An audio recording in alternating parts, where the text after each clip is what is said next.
Skuad PSM Makassar untuk Liga 1 musim depan sudah hampir rampung. PSM tinggal mencari beberapa pemain lokal untuk melengkapi kuota pemain yang telah ditentukan PT Liga.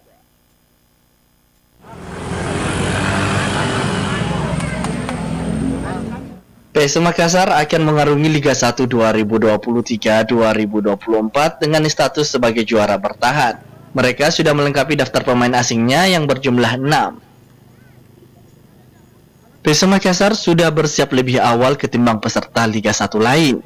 Mereka sudah 2 kali tampil melawan Bali United dalam laga playoff Liga Champion Asia. PSM Makassar saat ini masih terus berbenah memperbaiki komposisi timnya.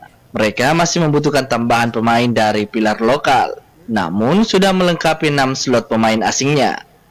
PSM Makassar sudah mempertahankan mayoritas pengisi skuad mereka saat menjuarai Liga 1 musim lalu. Mereka hanya melepas Agung Manan yang resmi pindah ke Dewa United dan Ramadan Sananta yang juga hengkang ke Persis Solo.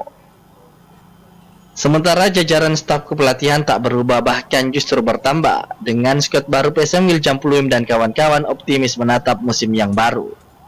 Wahyu Saputra, Celebes TV.